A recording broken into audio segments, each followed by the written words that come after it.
At least 6 workers have died in that tornado that hit an Amazon warehouse in Edwardsville, Illinois on Friday. And now OSHA is saying it's going to start investigating.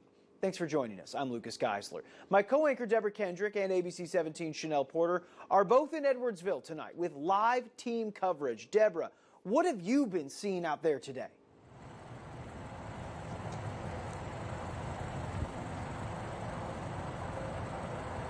Yeah, Lucas, really what we've been seeing here is that there have been just really heavy trucks that have been going by and going into this delivery center here in Edwardsville, Illinois. Now, what I'm told, it is still a recovery effort. The Edwardsville police chief told me that they hope to eventually turn this into a cleanup effort, and that hoping that Amazon will be able to take over once fire crews are done doing their recovery inside. I am told that everyone has been accounted for at one point that was missing, but they are just doing a double check just to make sure. Now, we are also learning more about some of those details that happened on Friday night and the tornado and the tornado's path. So what we know as of right now is there was a total of 46 people at this Amazon site. 7 of them were Amazon employees, and then 39 were Amazon partners. The site got a tornado warning between 8:06 and 8:16. We're told from Amazon that employees took shelter right away, and then literally 11 minutes later at 8:27, that's when the tornado hit. Amazon spokesperson Kelly Nantle told ABC 17 News that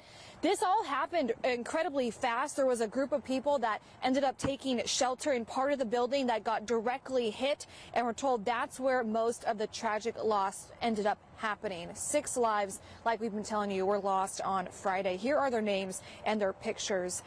Ages, they ranged anywhere from 26 years old to 62.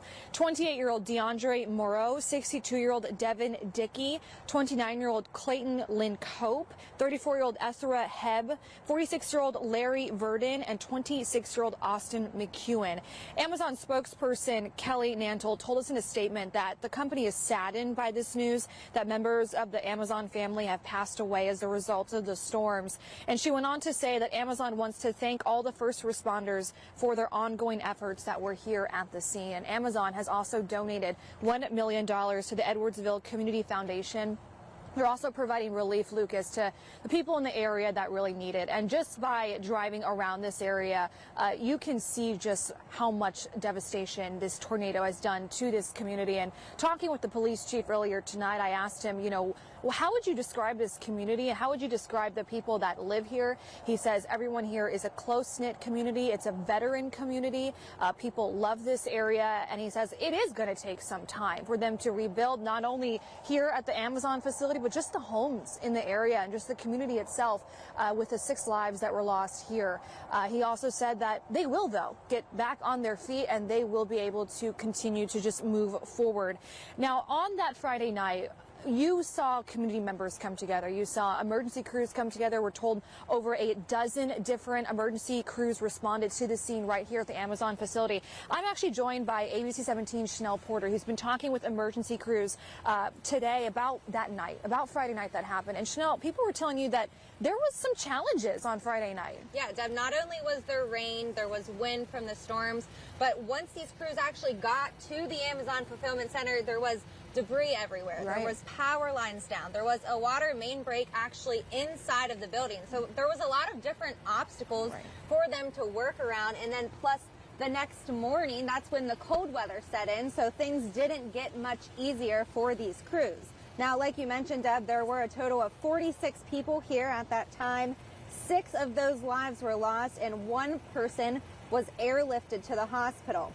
I actually got some updates today on the man who was taken to the hospital, Craig Yost. A co-worker of Yost tells me that he spoke to him today and he was doing better, but he did suffer a fractured sacrum, fractured pelvis, and a fractured hip and a concussion. Now, Yost's story that I heard from him yesterday actually told me a little bit more.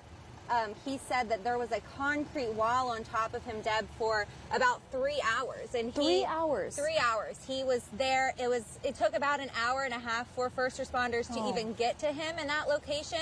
And then from there, a first responder stayed with him for about an hour and a half until they could lift that concrete wall off of him and rescue him. Yeah, it's hard to hear it, Chanel. It's hard to hear it, and it's hard to, know what the community is going to be going through, but also you hear about the heroes too. Yeah. You hear about the heroes and what they were doing here on site. Well, we're going to hear more about his story coming up later tonight at 9 and 10. But Lucas, like you mentioned earlier, OSHA is now starting an investigation. They've been here since Saturday, and they're going to be looking into some of the safety protocols that were taken here at the Amazon facility. They have about 6 months to complete that investigation. Of course, we're going to continue to be here all night. We will have a live report coming up tonight at 9 on Fox 22, and then after the game at 10. Reporting live here alongside Chanel Porter in Edwardsville, Illinois, Deborah Kendrick, ABC 17 News.